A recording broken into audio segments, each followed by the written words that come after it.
independência do Brasil, através do Dom Pedro. Houve algumas revoluções localizadas, revoluções não, alguns focos de resistência das tropas portuguesas, tudo, mas nós tínhamos maçons envolvidos, não a maçonaria, tinham maçons envolvidos nessa questão, né? José Bonifácio, Gonçalves Ledo, que depois acabaram entrando em conflito porque José Bonifácio era monarquista e o Gonçalves Ledo era republicano.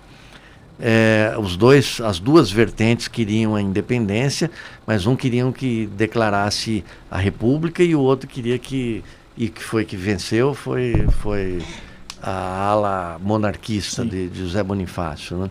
A Revolução Americana teve a participação também bastante importante de maçons, de uma outra maneira, né? Foi uma revolução bastante sangrenta lá, assim como na independência aqui de outros países da América Latina. Bernardo O'Higgins, o San Martín na Argentina também eram maçons, né? Bernardo O'Higgins também era maçom. Não a maçonaria, não a instituição da chamada potência maçônica, mas maçons que participaram. Pessoas que participaram do ato, eles que eram maçons. O que a maçonaria reforça? Cara, você tem que aprender a fazer as coisas da melhor maneira possível, você tem que ir lá e fazer. Você acredita? Vá lá e faça. Sai de cima do muro. Em cima do muro é do capeta. Decida. Você joga para um lado, joga para o outro. O Apocalipse diz isso. O pior dos pecados é você ser neutro, você morno. Sai de cima do muro. O morno não agrada, né? O morno, ele não tem graça. Ele quer saber quem é que vai ganhar para ele decidir depois. Atrás, mas aí depois ele se torna morno de novo. Porque nada assim na nossa vida. Era essa a pergunta dele? Era em relação ao Brasil. E na França e nos Estados Unidos teve alguma influência também maçônica? Nos Estados Unidos, sim. Na declaração, na primeira Constituição, na independência norte-americana, teve uma participação muito, muito grande de maçons, né? A França não. A França tem uma posição mais independente. A França tem um berço de várias correntes filosóficas da maçonaria, mas de uma maneira muito, muito própria, né? A Revolução Francesa não tem nada a ver com a maçonaria, embora alguns digam que o lema de liberdade, igualdade e fraternidade foi o inverso, né? Não é que a maçonaria deu para... A maçonaria trouxe. Tem uma pergunta aqui, o Fernando do Observer também, ele falou assim: qual a ligação das origens da maçonaria com Shambhala e Tubal-Caim? Shambhala é uma lenda do Tibete lá, não tem nada a ver. Do Paraíso Perdido lá, não tem um filme que foi famoso, Horizonte Perdido, uma coisa assim, do Shambhala. Não sei se é isso que eu estou lembrando. O Tubal-Caim é um personagem da Bíblia que foi o primeiro homem a trabalhar com ferro. Só isso. Tem nada... místico, vamos dizer assim. Na linhagem de Davi, de Jesus, até Jesus, lá tem, Tubal-Caim está lá. Ele foi o primeiro, ele teria sido o primeiro homem a trabalhar com metais. Uhum. Respondido aí. Tem outra pergunta aqui. E ele complementou aqui, pô. Eu não vi, desculpa. Qual a diferença entre a maçonaria azul e vermelha? Eu não vi isso. Olha, em determinados momentos históricos sempre houveram designações de diferenças, né?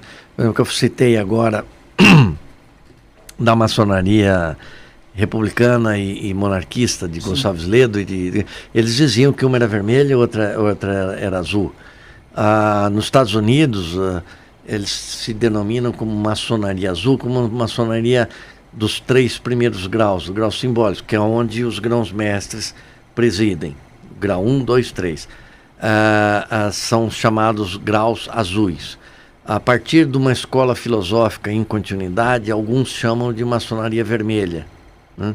Mas tem várias outras denominações nesse sentido aí. Entendi. Uma coisa que a gente comentou até aqui em uma outra oportunidade, mas vale a pena falar pelo senhor ser grão-mestre. Ultimamente, principalmente a gente vê no YouTube, tem muitas propagandas de maçons, né? Parece que se dizem maçons tentando, como eu posso dizer, converter pessoas para a maçonaria. Cooptar. Corruptar, pode ser. Você quer entrar para a maçonaria? Então você tem que fazer isso, aquilo. Basta você entrar em contato conosco pelo Facebook, pelo Instagram, por e-mail, por tudo que é lugar. Até por sinal de fumaça, o pessoal hoje diz que pode entrar para a maçonaria. Eu digo para vocês assim, toma cuidado com isso. Vocês que estão ouvindo, tome cuidado com isso, que isso não é maçonaria legítima. É importante a gente salientar que pela lei brasileira, o termo, a denominação, maçonaria, Grande Oriente, Grande Loja, é um termo de domínio público. Sim. Então nós três podemos ir num cartório e registrar uma associação denominada Maçonaria do Sétimo Dia Colorido. Tá. Sim. Porque a lei brasileira diz que você pode registrar uma associação civil de direito privado, precisam de 3 pessoas. Um é o presidente, um é o secretário e o outro é o tesoureiro. Tá? A partir daí, você começa a angariar sócios e, obviamente, angariar valores. Então, isso não é uma coisa ilícita. A maçonaria, ela só aceita o reconhecimento de tradicionalismos, de entidades, de associações tradicionais. Não é agora que você vai registrar qualquer coisa. E aqui no Brasil, ninguém faz anúncio para chamar para ser maçom. E isso está muito disseminado, não só na internet, mas anúncios até em jornais, em revistas. Tem um senhor que fala assoviando, falando, ele fala meio assoviando. Isso daí não vou dizer que é uma fraude porque ele está legalmente registrado, mas não é a verdadeira maçonaria. Não é a verdadeira maçonaria. E se você entrar nessas associações e for lá bater na minha porta, no Grande Oriente do Brasil, na Grande Loja, você não será recebido. Porque essa seria a maçonaria espúria? Isso. Espúria é o que não é reconhecido, é que não tem origem, é que não tem regularidade, não tem fundamento. Né? Mas no caso eu nem sei o nome dele, mas acho que o pessoal que assiste conhece muito aqui no YouTube deve saber. É capaz de a gente entrar na propaganda aqui, nossa. É capaz de entrar na propaganda. São vários, são vários. Mas eles realmente foram maçons em alguma oportunidade? Eu acho que não. Tem um senhor magrinho, meio bem senhor. Bem senhor. Outro dia ele estava se identificando como maçom do grau 33 e ele estava usando uma faixa de trás para frente. Claro. Então,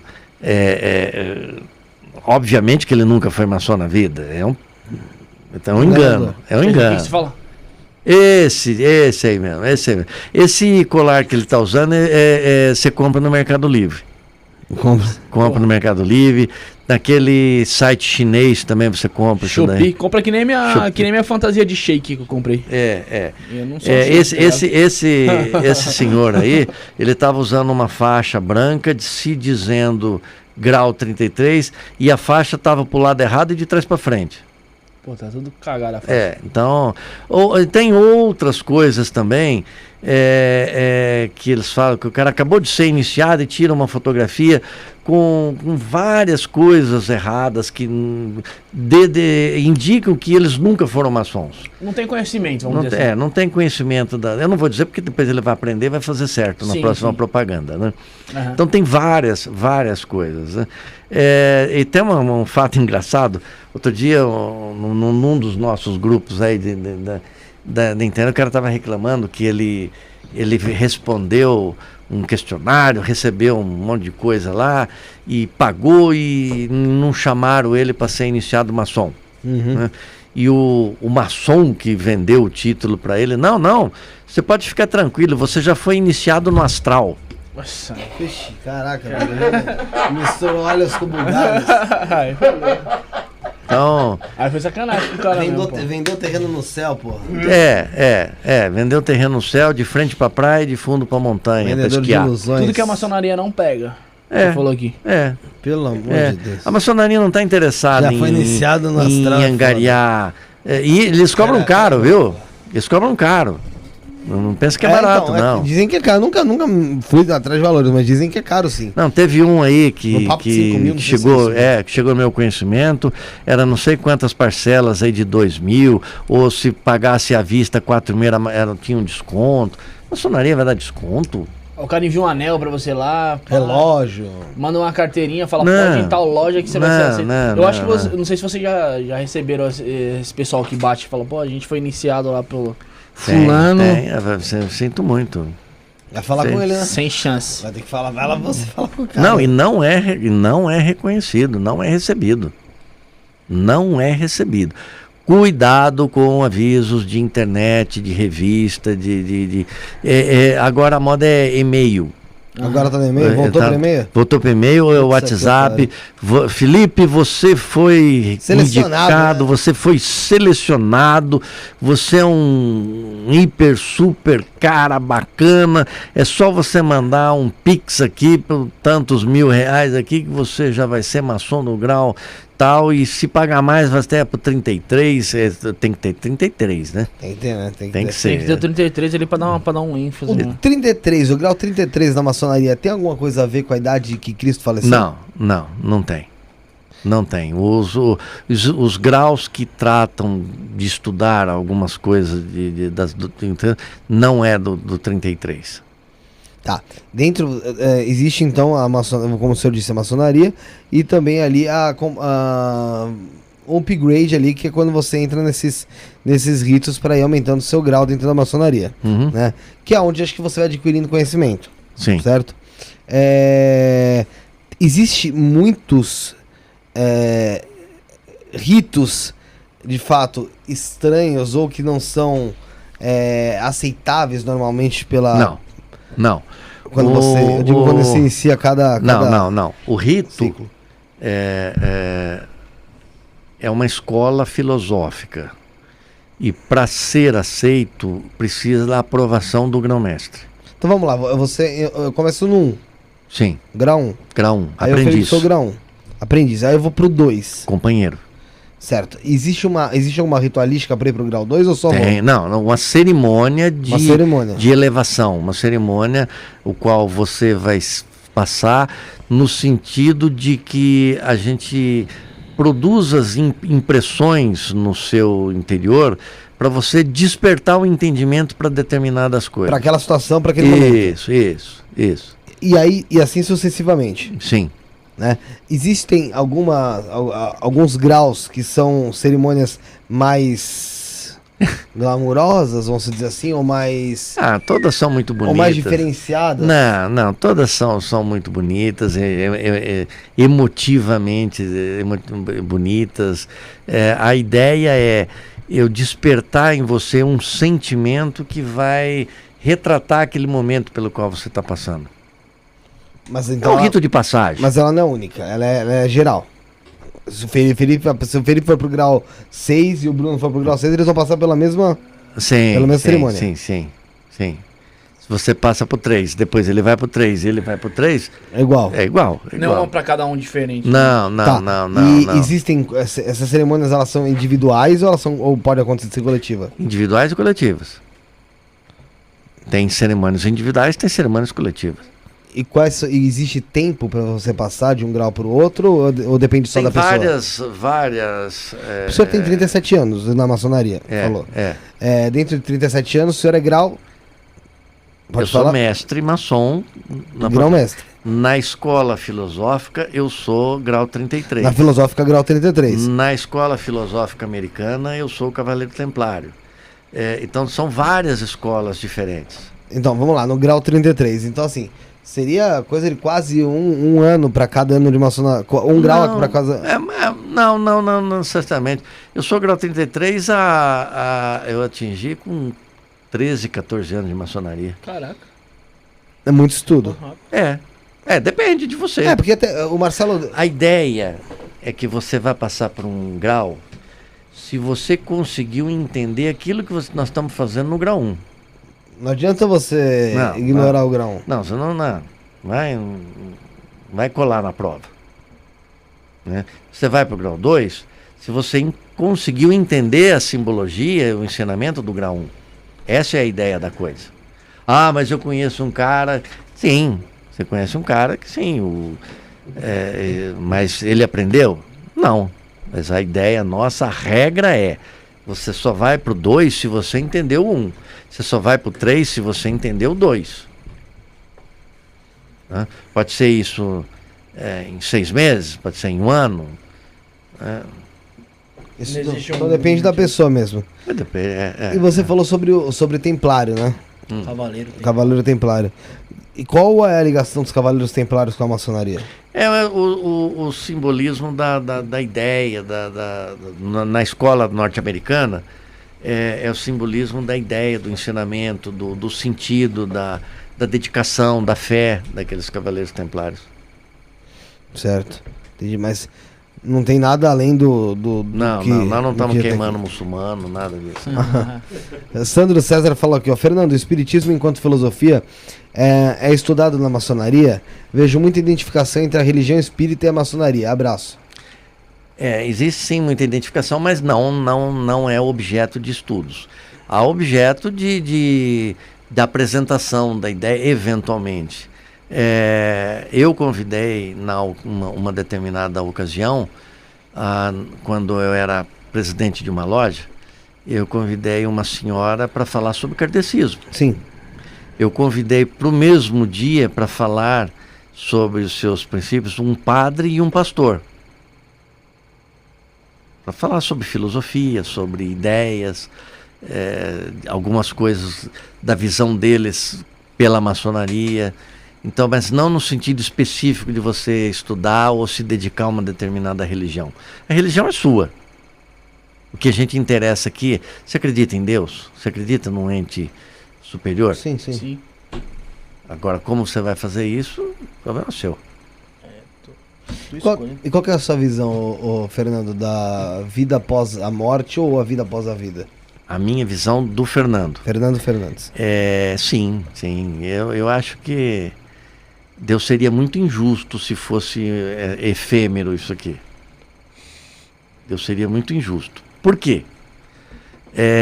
Eu não sei a origem social de vocês. Uhum. Não sei, nem do Arnaldo eu não sei.